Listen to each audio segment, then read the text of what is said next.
Hello बच्चों, class 8।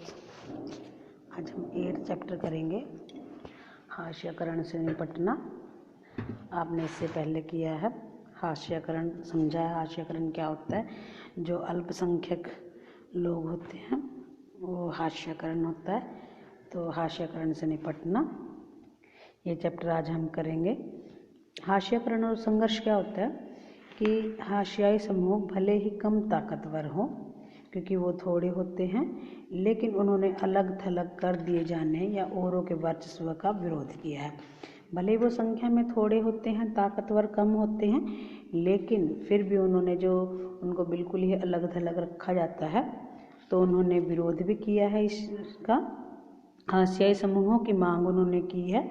आज हमारे देश के आदिवासी हैं, दलित हैं, मुस्लिम लोग हैं, अन्य हास्याई जो समूह हैं, वो दलील दे रहे हैं कि एक लोकतांत्रिक देश का नागरिक होने के नाते उन्हें भी बराबर का अधिकार मिलना चाहिए। चाहे वो अल्पसंख्यक हैं, लेकिन उनको सभी के बराबर हक मिलने चाहिए।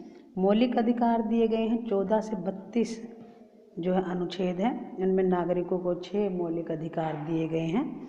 समानता का अधिकार है, स्वतंत्रता का अधिकार है, शोषण के विरुद्ध अधिकार है, धार्मिक स्वतंत्रता का अधिकार है, शिक्षा एवं संस्कृति का अधिकार मिला हुआ है, संवैधानिक उपचारों का अधिकार है। समानता के अधिकार में सभी को समान समझा जाता है, चाहे छोटी जाति बड़ी जाति, रंग भेद, इनके अनुसार कोई भी भेदभाव नहीं किया जाता। सभी को स्वतंत्रता का अधिकार है, चाहे वो धर्म के नाम पर है, चाहे वो नौकरी का है, किसी को भाषण देने का है, कहीं पर रहने का अधिकार है। सभी को शोषण किसी का नहीं किया जा सकता है। धर्म आप कोई भी अपना सकते हैं। शिक्षा प्राप्त करने का आपको अधिकार है, कोई भी संस्कृति आपको अपनाने का अधिकार है।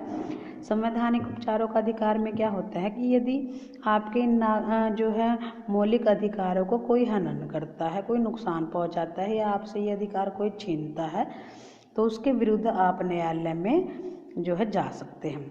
अनुच्छेद 15, इस अनुच्छेद में कहा गया है कि भारत के किसी भी नागरिक के साथ धर्म है, नस्ल है, जाति है, जन्म स्थान है, इसके आधार पर कोई भी भेदभाव नहीं किया जा सकता। अनुच्छेद 17 में यह बताया गया है कि कोई भी छुआछूत का उन्मूलन करता है, यानी कि छुआछूत की भावना हमारे देश में नहीं है, यह एक दंडनीय अपराध है। सामाजिक न्याय को प्रोत्साहन मिलता है। दलित व आदिवासियों के लिए सरकार की ओर से मुफ्त रियायती दरों पर छात्रावास मिलता है। शैक्षणिक संस्थानों में आरक्षण होता है। समानता पर आधारित जो कानूनी प्रावधान है वो मिलते हैं। दाखिले के लिए न्यूनतम अंक जो है सीमा में छूट मिलती है। मान लीजिए जो जनरल कैटेगरी है उसमें 50 या 60% होता है, लेकिन जो इस प्रकार से दलित हैं, आदिवासी हैं, उनको 40% पे ही ये जो है एडमिशन मिल जाता है। अनुसूचित जाति है व अनुसूचित जनजाति है। 1989 में यह अधिनियम 1989 में दलित जातियों के लोगों को अगड़ी जातियों के अत्याचारों और तिरस्कार से बचाने के लिए यह अधिनियम बनाया गया था। हाथ से मैला उठाने का कलंक, बहुत सारे लोग झाड़ू हैं, टीन है, टोकरियों के सहारे पशु और मनुष्य के मल मूत्र को ठिकाने लगाने का भी काम करते हैं। सिर पर मैला ढोने का कार्य भी इस प्रकार लोग करते हैं। आदिवासी और 1989 का अधिनियम, आदिवासी कार्यकर्ता अपने परंपरागत जमीन पर कब्जे की बहाली के लिए इस कानून का सहारा लेते हैं। छुआछूत की समाप्ति जो है अब संविधान में इसकी रोक लगा दी गई है। ये इस प्रकार चैप्टर बच्चों आप इसमें पढ़ेंगे। अभ्यास के कुछ प्रश्न हैं, वो आपने जो ये चैप्टर अच्छे से रीड करना है, अभ्यास के प्रश्न करने हैं। कुछ शॉर्ट आंसर जो है मैं करवा देती हूँ आपको। जैसे मौलिक अधिकार हैं, किस प्रकार हमारे समाज और राज्य की व्यवस्था को लोकतांत्रिक बनाते हैं। ये अधिकार सभी भारतीयों को समान रूप से उपलब्ध होते हैं, चाहे वो हास्यकरण से परे हों या गरीब हों, अमीर हों, छोटे हों, बड़े हों, किसी भी जाति से संबंधित हों, ये अधिकार सभी को भारत में समान रूप से मिलते हैं। मौलिक अधिकारों का प्रयोग करके दलित समुदाय सरकार को अपने साथ हुए अन्याय पर ध्यान देने के लिए भी मजबूर करते हैं।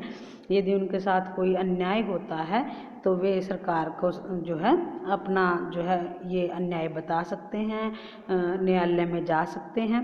मौलिक अधिकार अस्पृश्यता और छुआछूत का उन्मूलन करते हैं। मौलिक अधिकार भेदभाव की मनाही करते हैं।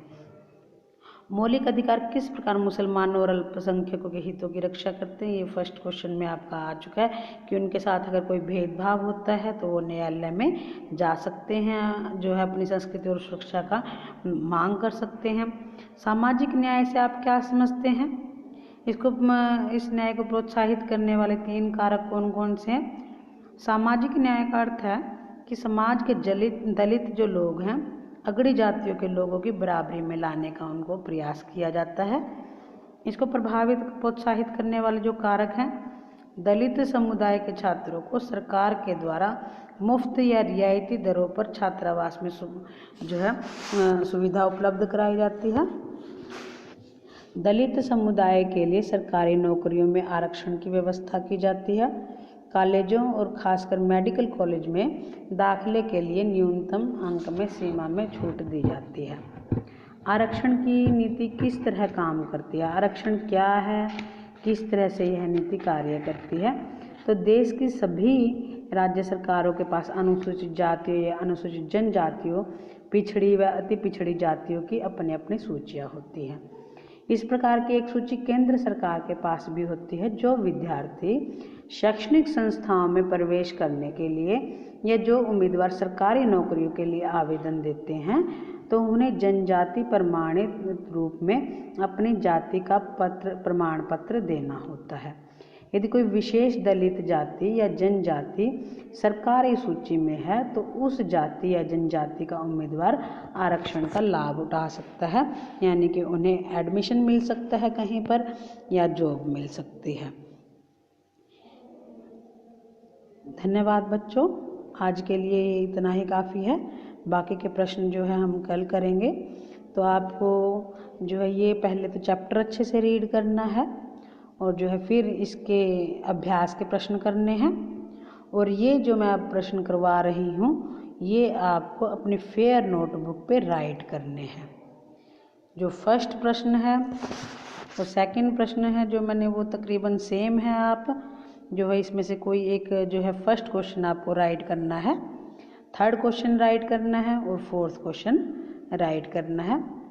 ठीक है बच्चों, धन्यवाद बच्चों।